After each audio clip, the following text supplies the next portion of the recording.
Compounds में सबसे पहले हम देख रहे हैं पोटेशियम डाइक्रोमेट। पोटेशियम डाइक्रोमेट का फार्मूला है K2Cr27 and the colour is orange red. K2Cr27 break होगा तो इट इज आयनिक कंपाउंड, तो ये हमें देगा K plus ion along with Cr2O7-2। इसको हम बोलते हैं dichromate ion. This is dichromate ion. इसका स्ट्रक्चर होता है इस तरीके से, CrOCr double bond O double bond O double. अब इसमें क्या होगा, ये अगर इलेक्ट्रॉन इधर आ जाए तो ये इधर आ सकते हैं, तो यहाँ पे डी लोकलाइजेशन हो सकता है पाई इलेक्ट्रॉन का। इसका मतलब इस मॉलिक्यूल में रेजोनेंस पॉसिबल होगा, और जब रेजोनेंस पॉसिबल होगा तो हमसे पूछा जा सकता है कितनी CrO लेंथ इक्वल होगी। तो ये तीनों इक्वल हो जाएगी, इधर ये तीनों इक्वल हो जाएगी। तो ये क्वेश्चन जेई में पूछा हुआ है कि how many CrO bond length are equal. तो because of the resonance 6 CrO bond length are equal in dichromate. बनाने का मेथड है क्रोमाइटोर। क्रोमाइटोर बोलते हैं अपन APO.Cr23। इसको सोडियम कार्बोनेट और ऑक्सीजन के साथ रोस्टिंग करवाया जाता है। Roasting means heating in presence of air. Roasting करवाई जाएगी तो पहले बनाता है ये Na2CrO4 जो कि येलो कलर का है। Na2CrO4 की एसिड से रिएक्शन करा दे तो chromate ion converts into dichromate ion. मतलब ये क्या हो रहा है कि CrO4-2 in presence of acid converts into dichromate ion, और Na इसके साथ जुड़ा हुआ है तो ये सोडियम डाइक्रोमेट बन गया। मैं इसकी रिएक्शन KCl से करा दूं तो K plus will replace Na plus, और फाइनली मुझे मिल जाएगा K2Cr27 पोटेशियम डाइक्रोमेट। अब हम यहाँ पे ये एक पॉइंट लिखते हैं कि why Na2Cr27 is not used in titration. K2Cr27 का मेन यूज आता है टाइट्रेशन में। तो टाइट्रेशन कहाँ कराते थे हम, रिडॉक्स में, ऑक्सीडाइजिंग एजेंट की तरह काम करेगा। तो टाइट्रेशन में हम डायरेक्ट इसका यूज नहीं करते हैं, और उसका रीजन ये है कि इट इज हाइग्रोस्कोपिक। हाइग्रोस्कोपिक होने से क्या होगा, it can absorb some moisture from atmosphere. तो जैसे मान लो मैंने 10 ग्राम लिया है ये कंपाउंड, लेकिन हो सकता है कि मॉइस्चर एब्जॉर्ब करके वो 11 ग्राम अपीयर हो रहा हो, तो कैलकुलेशन में एरर आएगी। क्योंकि वास्तव में तो हम वेट क्या ले रहे हैं, वेट कैसे, मोल कैसे डिसाइड करते हैं, वेट अपॉन मोलर मास। मान लो मैंने 15 ग्राम से कैलकुलेशन की है, लेकिन हो सकता है ना 5 ग्राम उसमें वाटर जुड़ा हुआ हो। तो since it is hygroscopic it can not be used in volumetric titration. तो हम Na2Cr27 को किसमें बदल लेते हैं, K2Cr27 for the exact volumetric titration.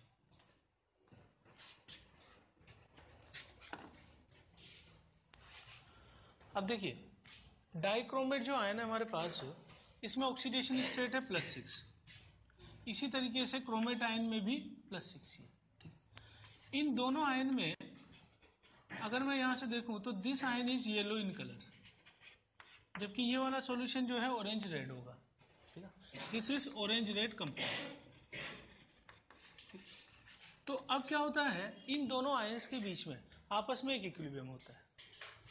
यानी अगर मैं बेसिक मीडियम लूंगा तो dichromate reacts with OH- to form chromate ion, और अगर मैं एसिडिक मीडियम लूंगा तो chromate ion gets H+ ions and it will convert into dichromate ion. इसका मतलब एसिडिक मीडियम में ज्यादा स्टेबल कौन सा है, डाइक्रोमेट, और बेसिक मीडियम में ज्यादा स्टेबल कौन सा है, ये वाला। तो ऐसा होता है कि जब हम टाइट्रेशन करवाते हैं तो टाइट्रेशन में हम कौन सा मीडियम लेते हैं, एसिडिक, और तब डाइक्रोमेट कन्वर्ट्स इनटू Cr+3। अगर मान लो मैंने बेसिक मीडियम लिया होता तो क्या होता, OH- इसे रिएक्ट करके इन आयंस को किस में कन्वर्ट करने लग जाते, dichromate ion, sorry chromate ion. तो एसिडिक मीडियम इसीलिए लिया जाता है so that chromate ions are not formed. तो एसिडिक मीडियम में डाइक्रोमेट कन्वर्ट्स इनटू Cr+3। तो 2 एटम में चेंज +6 से +3 में गया है, चेंज एक एटम के लिए 3 का और 2 एटम के लिए 2 का, तो टोटल चेंज कितना हो गया, 6। इसका मतलब it is acting as a strong oxidising agent. बहुत पॉपुलर ऑक्सीडाइजिंग एजेंट है K2Cr27, और इक्विवेलेंट मास इसका क्या हो जाएगा, मोलर मास अपॉन 6 यहां से आया वैलेंसी फैक्टर। ठीक, अगर हम H2SO4 कोल्ड से रिएक्शन कराएं तो ये बनाता है chromic anhydride CrO3 red colour का, और अगर हम हॉट से कंडीशन कराएं रिएक्शन तो ये Cr2SO4 और ऑक्सीजन गैस रिलीज करेगा। तो कोल्ड के साथ CrO3, हॉट के साथ Cr2SO4। Since K2Cr27 is a oxidising agent, तो ये ऑक्सीडेशन करा सकता है इन सब का। अब रिडॉक्स हमें याद करनी होती है वैसे, ठीक है। तो I minus goes into I2, Cl minus into Cl2, iron +2 से +3, H2S से सल्फर, SO2 से SO4 -2, यानी +4 से कहाँ चला गया +6 में, हाईएस्ट है +6। आयरन +2 से +3 में चला गया, हाईएस्ट है +3। कुछ एक में आइडिया लगा सकता हूँ मैं, सब में नहीं लगा सकता। यहाँ पे इसमें देखो तो ये +2 से कहाँ चला गया +6 हाईएस्ट में, यहाँ +3 से कहाँ चला गया हाईएस्ट में, नाइट्रोजन का +5 हाईएस्ट। टिन वाली कार्बन वाली फैमिली का है तो +2 से कहाँ चला गया +4 में हाईएस्ट। इधर आ जाते हैं, ऑर्सेनिक नाइट्रोजन फैमिली का है तो +3 से कहाँ चला गया +5 में हाईएस्ट। कार्बन यहाँ +3 से 8 6 +3 से कहाँ चला गया +4 में हाईएस्ट। एसिटिक एसिड को इथेनॉल को चेंज कर देता है एल्डिहाइड में, और एल्डिहाइड को चेंज कर देता है एसिटिक एसिड में, ठीक। और इसका जो टेस्टिंग होता है वो टेस्टिंग होता है रिएक्शन विद H2O2। अगर K2Cr27 की एसिडिक मीडियम में H2O2 से रिएक्शन करवा दी जाए तो यहाँ बनने लग जाता है ब्लू कलर का CrO5 ion. CrO5 molecule called as chromium diperoxide, या फिर क्रोमिक पेरोक्साइड, या परक्रोमिक, और इसका स्ट्रक्चर होता है बटरफ्लाई स्ट्रक्चर, ठीक ना। इसमें ये वाला लिंकेज पेरोक्साइड लिंकेज है, ये -1 -1 -1 -1 और ये -2। तो क्रोमियम कौन सी स्टेट में होगा, इसकी हाईएस्ट स्टेट +6, ठीक है। और इसी को हम ऐसे भी लिख सकते हैं, क्रोमियम ये ऑक्सीजन और पेरोक्सी लिंकेज को O2 करके दिखा दिया, तो ये O2 ये O2, तो 2 O2 और एक सिंगल O, तो लिखने का तरीका ये भी है ना। तो ये टेस्टिंग हो जाएगी इसके लिए K2Cr27 के लिए, ब्लू कलर का एक कंपाउंड बन जाएगा।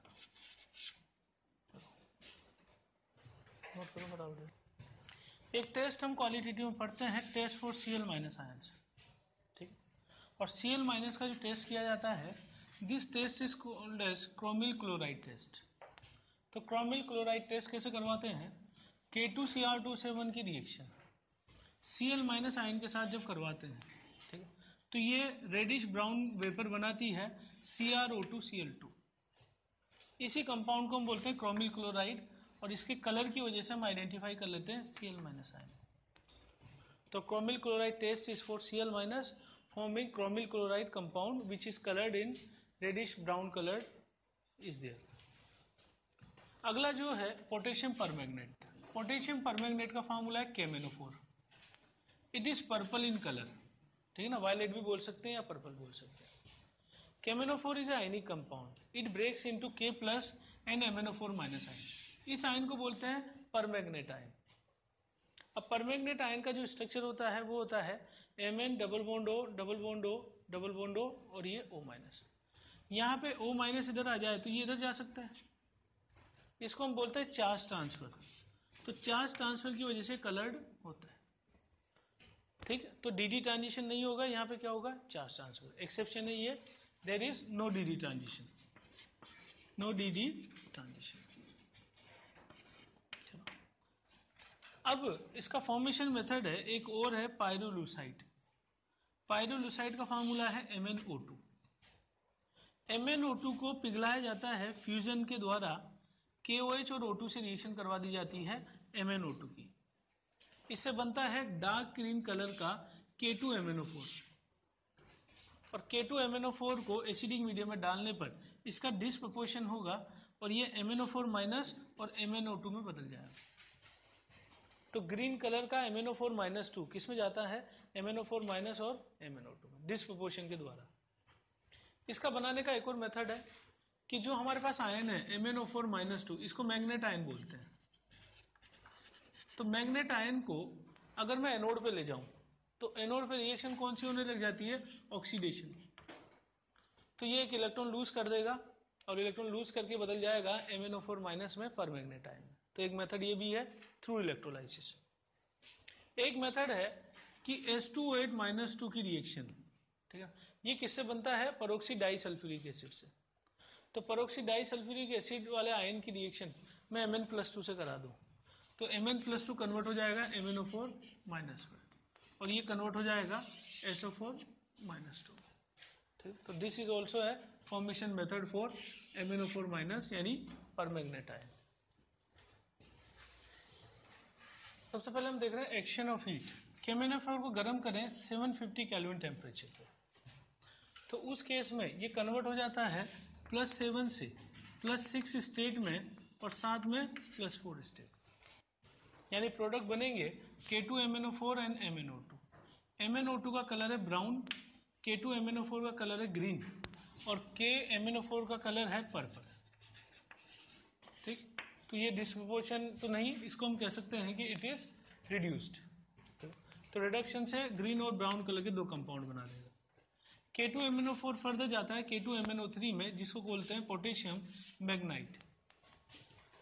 H2SO4 की रिएक्शन करवाएं तो H2SO4 कोल्ड और कॉन्सेंट्रेटेड के साथ Mn2O7, यहाँ पे इसका नाम होगा मैग्नीज हेप्टा ऑक्साइड, 7 ऑक्सीजन है हेप्टा ऑक्साइड।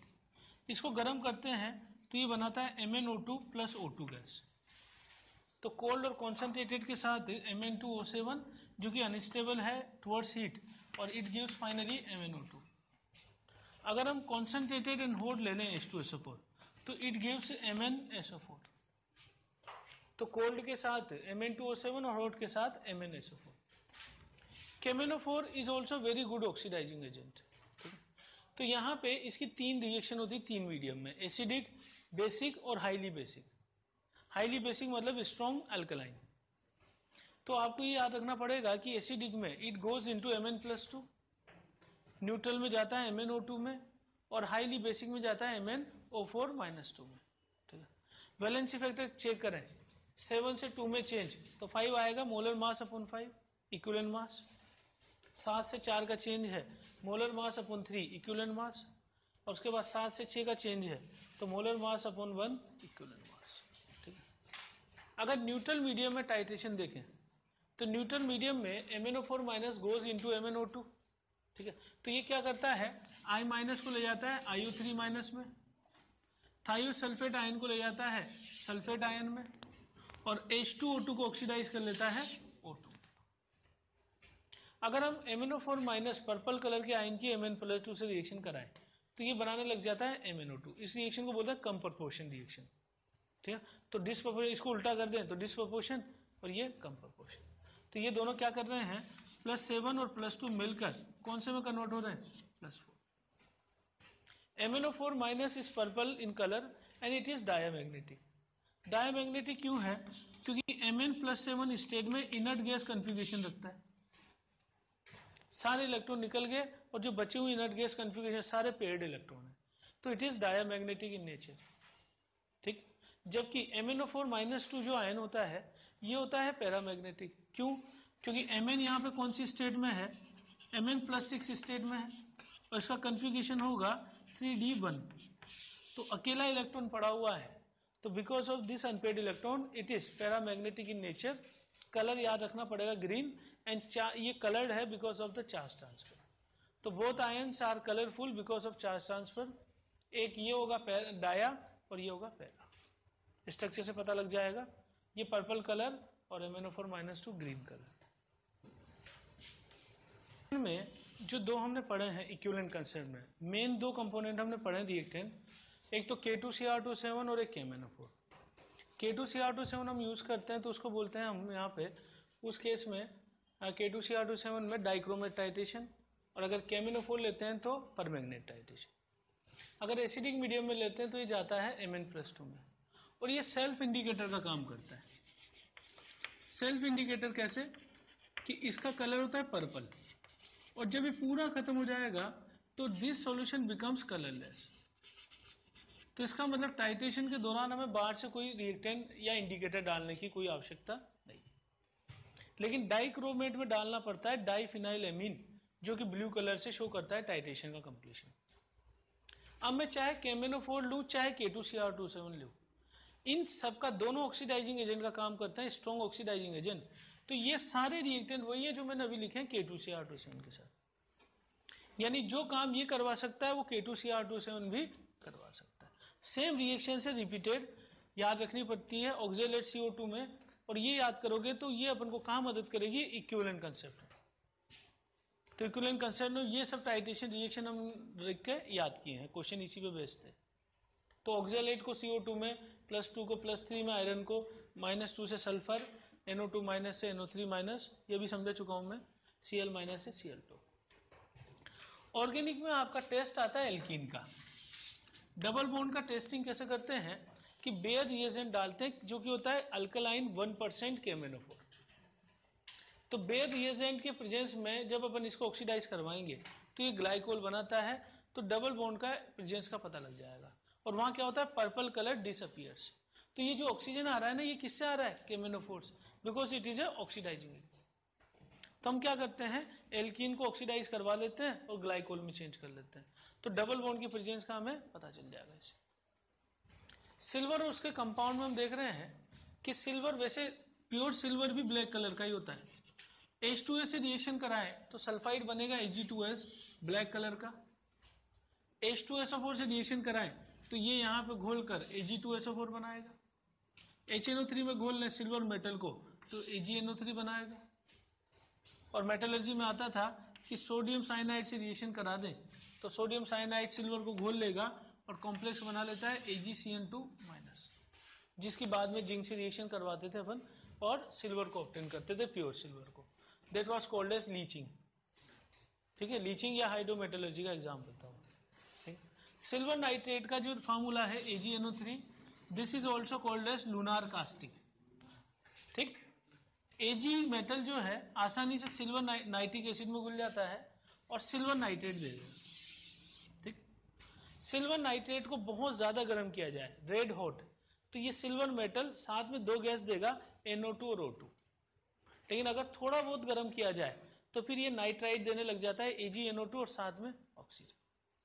तो कम गर्म करने पे नाइट्राइट और ज्यादा गर्म करने पे सिल्वर मेटल, साथ में 2 गैस NO2 और O2। NO2 गैस का कलर होता है ब्राउन। आयोडीन की रिएक्शन अगर AgNO3 से कराई जाए तो यहाँ से आयोडीन का डिस्प्रोपोर्शन होता है और ये -1 +5 स्टेट में चला जाता है। आयोडीन की रिएक्शन हमने पहले भी देखी थी कि आयोडीन डिस्प्रोपोर्शन से बनाता है 2 तरह के आयन, I- और IO3-। तो ये वही रिएक्शन है, ये डिस्प्रोपोर्शन है आयोडीन का I- और IO3- में, और आयन लग गया इसके साथ Ag+। AgNO3 की रिएक्शन जब एसिटिलीन से करवाई जाती है तो एसिटिलीन इज एसिडिक। अरे डोर लगा देना, डोर नहीं लगा हुआ क्या?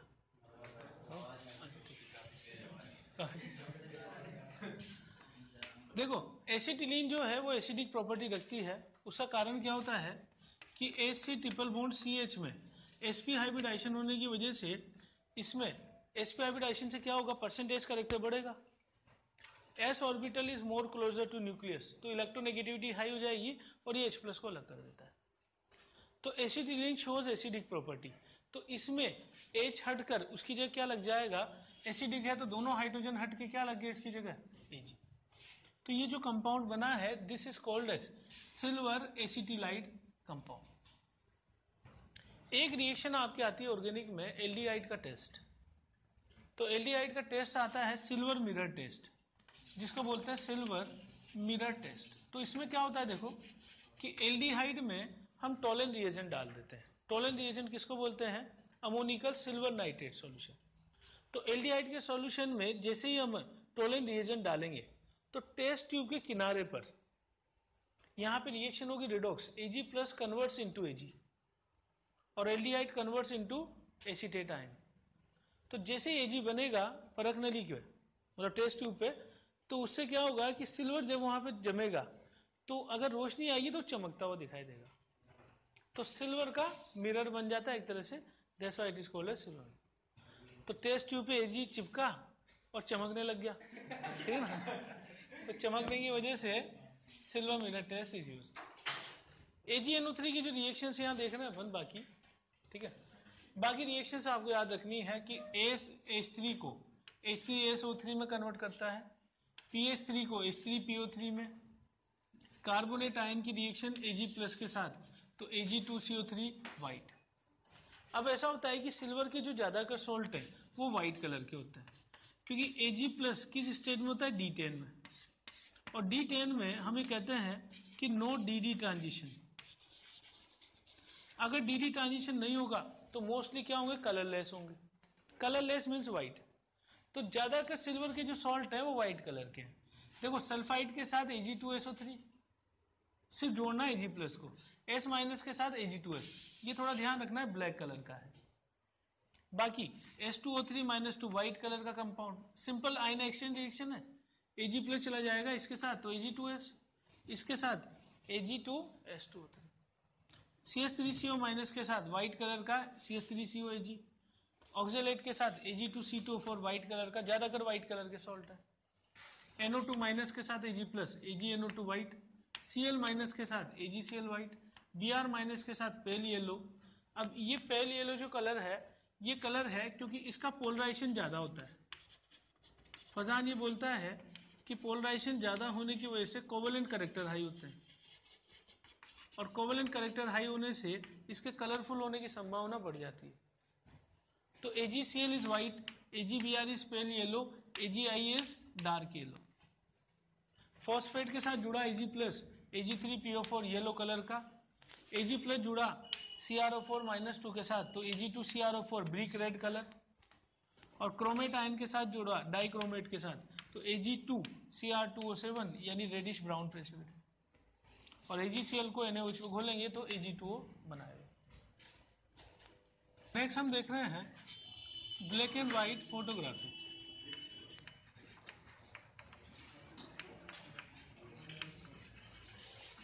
तो अब तो खैर इसका टाइम चला गया है ब्लैक एंड व्हाइट फोटोग्राफी का। कुछ समय पहले तक 10-12 साल तक ब्लैक एंड व्हाइट फोटोग्राफी का जमाना, कलर फोटोग्राफी आई, फिर रील बेस्ड कलर फोटोग्राफी। अब तो खैर मोबाइल वाला है कि मतलब खींचो डिलीट करो, सारा कुछ जो है डिजिटल में आ गया सारा कुछ। ब्लैक एंड व्हाइट फोटोग्राफी जो होती थी तो इसमें एक प्लास्टिक की एक रील होती थी, और जो रील होती थी that is coated by AgBr। अब AgBr जो कंपाउंड है it is light yellow coloured compound and it is photosensitive compound. तो जो ब्लैक एंड व्हाइट फोटोग्राफी में रील काम आती थी वो रील सेल्यूलोइड या प्लास्टिक टाइप की रील होती थी, मेड ऑफ प्लास्टिक या सेल्यूलोइड, और उसमें AgBr का हम कोटिंग करके रखते थे जो कि फोटोसेंसिटिव। तो क्या होता था कि जैसे सपोज कीजिए कि किसी आदमी का जो है ना फेस का फोटो ले रहे हैं, और ये आदमी जो है इसके जो हेयर है वो ब्लैक है और फेस इसका वाइट है, ठीक।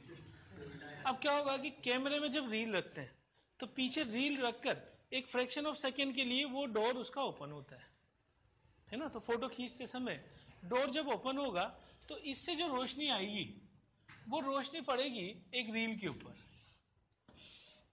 तो रील में क्या होगा कि जब रोशनी पड़ेगी तो AgBr पे जैसे लाइट पड़ती है, ठीक है, तो लाइट के प्रेजेंस में ये डिसोशिएट होके Ag मेटल दे देता है और ब्रोमीन गैस यहाँ से बाहर निकल जाती है, ब्रोमीन वेपर। तो Ag जो होता है मेटल ये ब्लैक कलर का होता है, व्हाइट कलर का नहीं होता, ये ब्लैक कलर का होता है। दिखने में व्हाइट अपीयरेंस होता है लेकिन ट्रांजिशन की तरह घिसे अपन तो ब्लैक अपीयरेंस देता है। तो फाइन पाउडर ऑफ जो सिल्वर होता है वो ब्लैक कलर का होता है। तो ऐसा होगा कि जहां पे रोशनी पड़ेगी यहाँ पर, वहां पर AgBr पे रोशनी पड़ते ही ये ब्लैक कलर का हो जाएगा। अब अगर अपन किसी फेस का जो है फोटो ले रहे हैं तो व्हाइट से ज्यादा रोशनी आ रही है और ब्लैक से कम रोशनी आ रही है, तो ऐसा होगा कि यहाँ पर एक हिस्सा जो होगा यहां से ये हिस्सा तो व्हाइट ही रहेगा और ये हिस्सा जो है ये ब्लैक हो जाएगा, इसलिए अपन उसको बोलते थे नेगेटिव। रील के लिए वर्ड यूज क्या किया जाता है फोटोग्राफी में, नेगेटिव डेवलप कराना है, ठीक है। तो नेगेटिव क्यों बोलते हैं, क्योंकि जो हिस्सा इसमें व्हाइट है वो तो ब्लैक हो गया, और जो हेयर अगर अपन बोल रहे हैं कि ब्लैक है तो वो क्या हो जाएंगे, व्हाइट कलर के। अब ये जो इमेज है ये बहुत धुंधली इमेज होती है, तो अगला वर्ड आता है फोटोग्राफी में कि उसको डेवलप कराना है रील को। तो रील को डेवलप कराने के लिए क्या करते हैं कि इसको डार्क रूम में ले जाते हैं, और डार्क रूम का लॉजिक ये है कि अगर मान लो अपन इसको ओपन करके रील को एकदम धूप में ले आए हम, तो जितना भी AGPR पड़ा हुआ है ना इधर, वो सारा ब्लैक हो जाएगा और रील पूरी की पूरी खराब हो जाएगी। तो इसको डार्क रूम में ले जाके एक सॉल्यूशन में डुबोते हैं जिसको बोलते हैं डेवलपर सॉल्यूशन। डेवलपर सॉल्यूशन होता है माइल्ड रिड्यूसिंग एजेंट। जैसे फॉर द एग्जांपल हम ले लें hydroquinol, OH। Hydroquinol is mild reducing agent. जैसे हम इस रील को हाइड्रोक्विनोल में डुबोएंगे डार्क रूम में, तो ये क्या करेगा, हाइड्रोक्विनोल जो AGPR वहां रील पे पड़ा हुआ है अनडिसोशिएटेड, ये उससे रिएक्शन करने लग जाएगा और ये इसको रिड्यूस करके सिल्वर मेटल में कन्वर्ट कर देगा, खुद बदल जाएगा यहां से क्विनोल में, double bond O double bond. यानी क्या हो रहा है कि जैसे ये रील पे ये फेस का एक इमेज आया, इधर AGPR पड़ा हुआ है, तो जो AGPR ऐसा कैसा पड़ा हुआ है वही AGPR को माइल्ड रिड्यूसिंग एजेंट AG में कन्वर्ट करेगा और AG वहीं पे आके जमा होगा जहां पहले से AG है।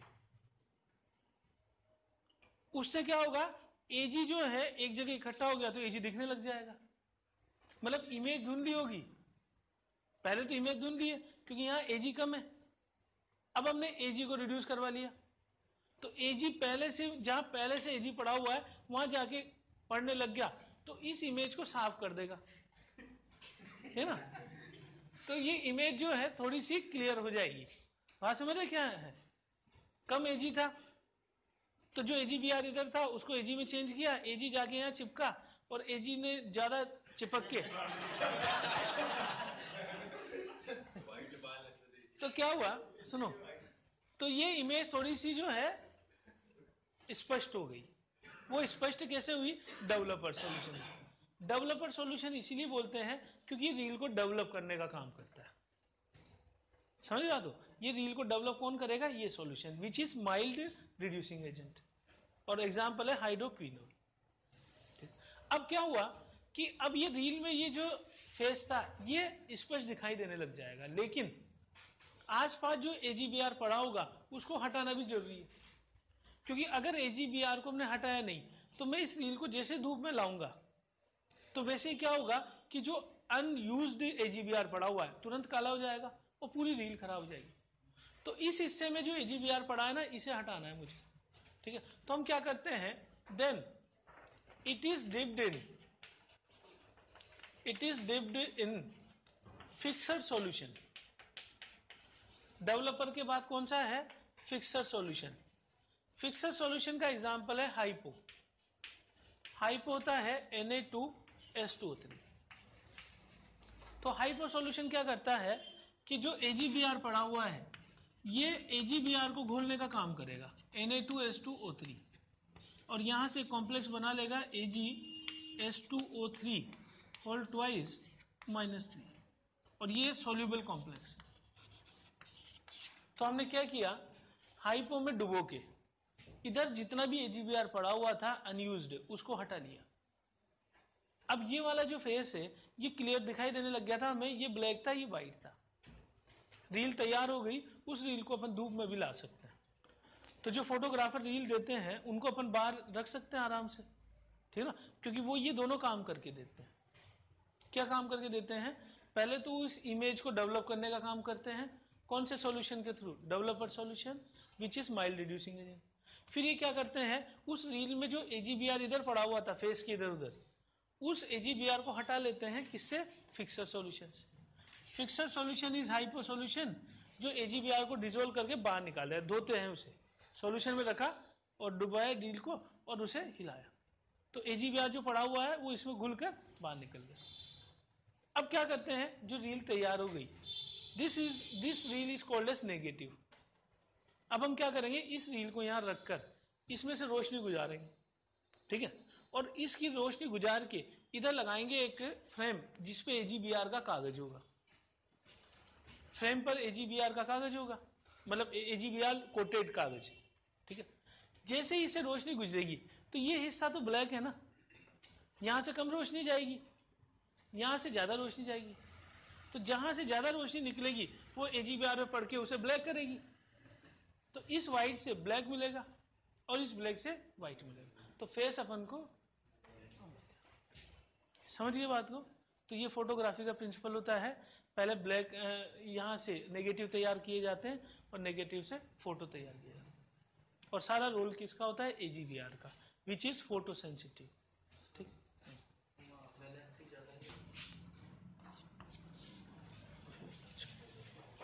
FeSO4 ferrous sulphate .7H2। Ferrous sulphate जब बनाया जाता है तो एटमॉस्फेयर से वाटर मॉलिक्यूल को ले लेता है, तो इट इज हाइग्रोस्कोपिक, तो मॉइस्चर साथ में चिपका के रखता है ये, and the compounds common name is green vitriol.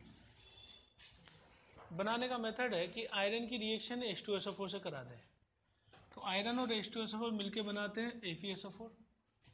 एक किप्स वेस्ट आता है, किप्स वेस्ट होता है FeS2, अगर इसको ऑक्सीडाइज करवा लें तो इससे दोनों कंपाउंड बनते हैं FeSO4 और Fe2SO4 होते हैं।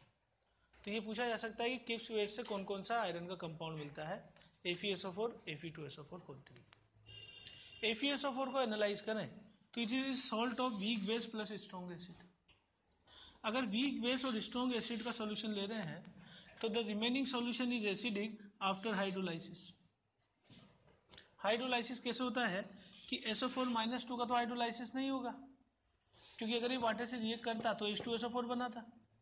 हाइड्रोलाइसिस किसका होगा, Fe+2 आयन का, और ये वाटर से कौन सा आयन ले लेगा, OH-, तो ये बना लेगा FeOH2 और क्या अलग कर देगा, H+। Because of this H+ the solution is acidic, ठीक।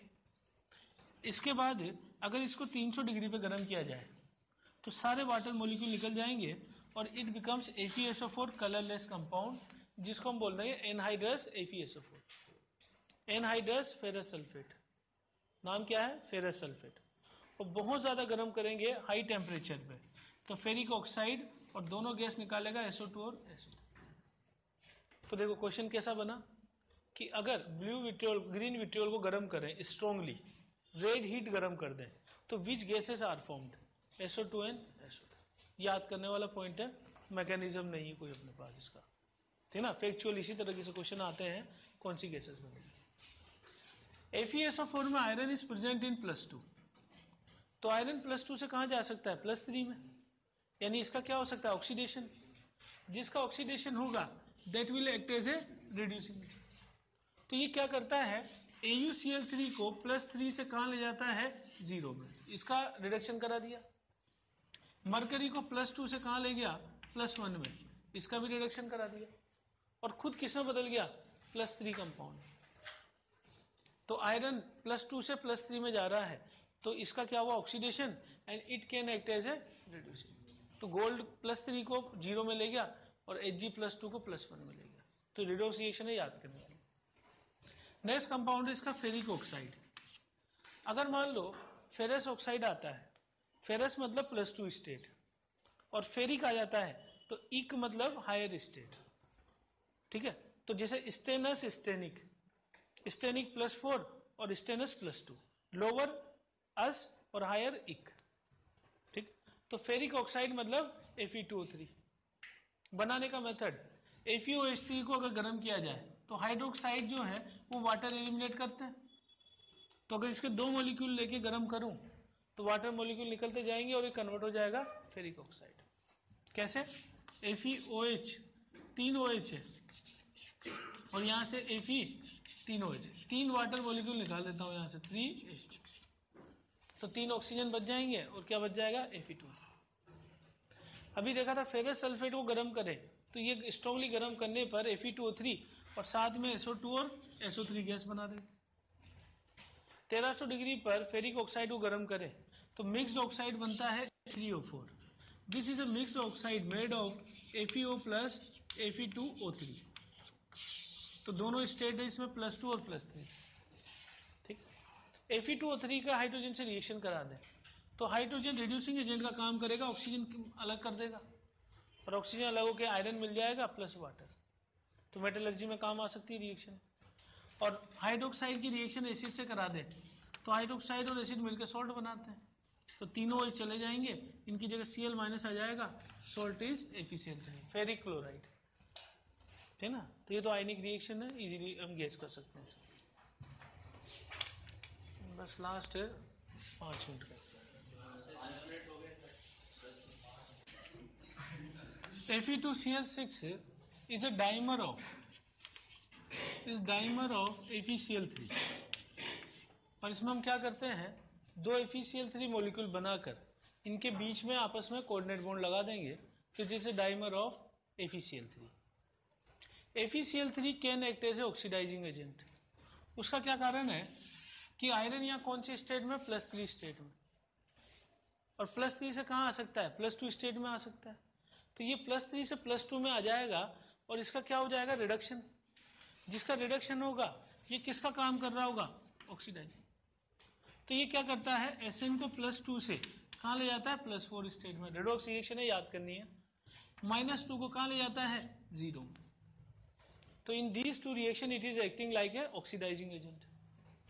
ZnO का जो मेजर सोर्स है नेचर में वो जिंकाइट ओर है, ठीक है, और इसको जिंक ऑक्साइड भी बोलते हैं, जिंक ऑक्साइड, और इसका कॉमन नेम है चाइनीज वाइट, ठीक, common name is Chinese white.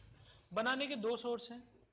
Zinc carbonate को गर्म करेंगे तो मोस्टली कार्बोनेट गर्म करने पे क्या देने लग जाते हैं, CO2, और नाइट्रेट मोस्टली गर्म करने पे क्या देने लग जाते हैं, NO2 और O2। तो यहाँ से NO2 और O2 निकल जाएगा और जिंक ऑक्साइड बच जाएगा, यहाँ से CO2 निकल जाएगा, जिंक ऑक्साइड बच जाएगा।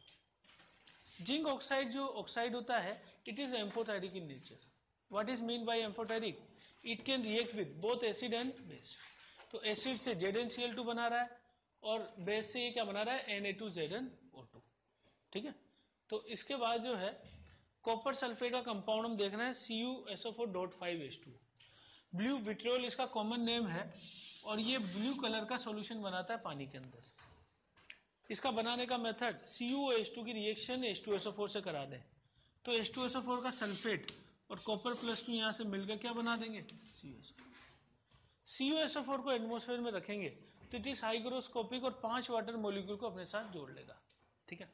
यहाँ से क्वेश्चन जेई में आया था कि कॉपर के साथ कितने वाटर मॉलिक्यूल जुड़े रहते हैं इसमें, तो इसके साथ कॉपर, ये याद करने वाला फैक्ट है आपका H2O, H2O, H2। तो यहाँ से कितने जुड़े रहते हैं, 4, क्योंकि कॉपर का कोऑर्डिनेशन नंबर जो होता है कॉपर +2 का 4 होता है। तो वाटर एज ए लिगेंड कितने जुड़ सकते हैं, 4। फार्मूले में कितने हैं, 5। लेकिन क्वेश्चन ये था कि कितने वाटर मॉलिक्यूल इसके साथ एसोसिएटेड होंगे, तो होंगे 4। Answer was 4। याद करने वाला फैक्ट है आपका ये वाली चीज। कॉपर सल्फेट की रिएक्शन Ki से कराई तो CuI2 बनेगा। आयरन से, ये मेटलर्जी में आया था कि लो ग्रेड और अगर अपन ले लें कॉपर का तो आयरन की स्क्रैप डाल दें तो iron is a more reactive metal, तो ये डिस्प्लेस कर देगा। हाइड्रोमेटलर्जी का एग्जाम्पल था, copper is displace by iron और कॉपर मेटल मुझे मिल जाए। कॉपर सल्फेट में जिंक के टुकड़े डाल दें तो zinc is more reactive, it will displace copper +2 from the solution, ये बना लेगा ZnSO4, कॉपर मिल जाए। और अगली चीज फैक्ट क्या याद करनी है, ब्लू विट्रियोल को अगर 250 डिग्री पे गर्म करें तो सारा वाटर निकल जाएगा, इट बिकम्स एनहाइड्रस। और 750 डिग्री पे गर्म करें, स्ट्रांगली गर्म करें तो कॉपर ऑक्साइड मिल जाएगा और साथ में 2 गैस मिलेगी जो है SO2 और। तो अगर ये क्वेश्चन पूछ ले कि when blue vitriol is heated strongly which gases are obtained, तो कौन सी गैस है, SO2 और